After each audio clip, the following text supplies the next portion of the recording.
Okay, as of December 2014, 37.9% of the world's population has used its services. From 2000 to 2009, the number of users has rose from 39.4 billion to 1.858 billion. It has ruined people's lives and has even claimed some as a victim without them even knowing it. I am talking about the negative impact of the internet.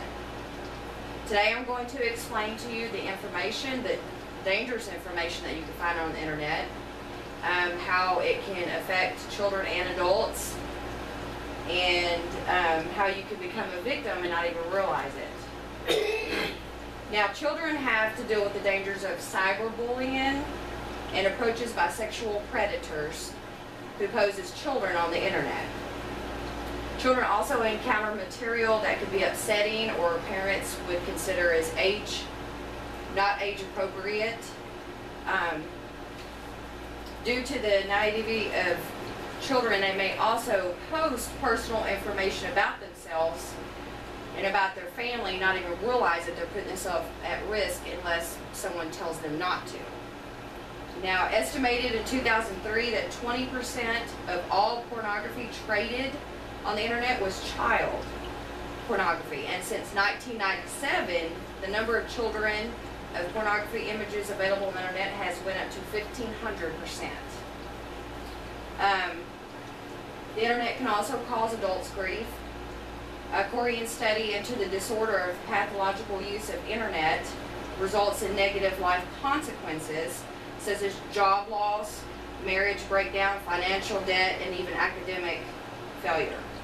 It's also referred to as PIU, which is problematic internet use, and it is defined as addictive behavior with extreme or poor controlled fixation, desires, or actions concerning computer use and internet, and access may lead to harm or anguish. For example, with internet came lots of dating websites and online relationships. Now, the growing number of people on mainstream dating sites who are married or in a relationship have grown because they pose as single so they can start an affair. Now, I'm going to show you a very brief video of an example of what can happen with your child using the internet. Amanda Smith is back in the comfort of her lounge chair, back with new beginnings. It was in this same place just 3 years ago where she sat typing while her mom was fooled. I actually was taking online courses for school, and that just made it so much easier because, you know, my parents thought I was online, you know, doing my schoolwork, and I would sit there and I would talk to him. Carrie Smith was typically in the kitchen, comfortable that her oldest daughter was nearby.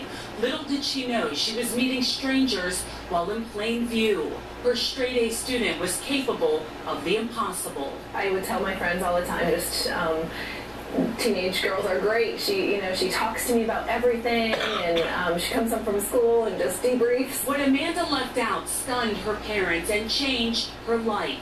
At 17, she wanted to branch out from Francis Scott Key High School in Carroll County and meet new people. She did. He was 30 years old and living in California. The two chatted for a month before he flew across the country to meet her down the street. I was going to sneak out of the house and, you know, try to blend in the shadows as much as I could, and just meet him at his car and just go from there. Amanda did that 3 nights in a row without her watchful parents knowing. But when Amanda Smith turned 18, the guy's story changed. He no longer wanted to be with her. That's when she crashed down and came clean with her parents. Really, we had absolutely no idea. The rule of being online near family wasn't enough. A youth intervention officer with the Carroll County Sheriff's Office says putting your child online without monitoring software is like sending them to the big city alone. You got to remember that time does not equal trust. Just because you talk to someone for 3 months, 6 months, or a year doesn't mean you know that person because you never met them in person. Master Deputy Worthington Washington teaches a phone number given through a chat room can lead a stranger to your doorstep. Amanda is sharing her story publicly, hoping other teens think before trusting a stranger online. She's in college now, but her life was put on hold for close to a year. I had been so emotionally attached in this relationship that by the time it was done, like, I didn't know what to do with myself. I had suicidal thoughts, like just wanting to self-harm. Usually underneath all of this is, some need of loneliness or just seeking something else. And so just really trying to know their hearts, because that, I think, is the underlying issue. In Carroll County, Cheryl Connor, ABC2 News. Okay, so that shows you an example of just one of the situations that can occur with the children using the internet. Now that I've explained how harmful it can be to adults and children, I'm going to explain about the types of dangerous information that is available on the internet. So I'm going to pass these out as I talk about them so you can be looking at them. Each page is, at the beginning, is where I typed in what I was looking for, and the second page is images, and the first page has a list of all the sites that came up when I typed it in. Now, you would be surprised what you can find on the internet. For example, you can type in how to build a bomb. And when you type in how to build a bomb, it'll pop up online, or it will, it will pop up online, or you can actually go on YouTube and it'll actually show you a video on how to make a bomb. Now, you can also go online, as you can see on one of the pages, and you can purchase guns or accessories to go along with guns. Excuse me. They even believe that some of the school shootings, that the children that were a part of the shootings actually went online to purchase what they needed to create the assault that they did onto the school. They do have internet police that do try to track suspicious activity and keep up with what people are searching or buying, etc. But they're with billions of users. It's kind of hard for them to catch and keep up with every single body. For terrorists, the internet's pretty much like Christmas, because instead of making their job hard, it kind of makes it easy for them, and the internet allows us to be vulnerable to them. Now that I've explained that the information on the internet is dangerous, I'll explain how you can become a victim without even knowing it. You'd be surprised at how many people sit around all day, every day on the computers trying to figure out what they can get into, what they can access. Internet resources, hardware and software are targets for malicious attempts to gain unauthorized control to cause interruption or access private information. Such attempts include computer viruses that copy with the help of people, and there's also called virus worms that copy themselves automatically. Defense terrorists speculate possibilities of cyber warfare using similar methods on like a large scale that can happen to us. One example, security hackers broke into computers, American military organization and academic institutions. They sold the data from the machines to Soviet service.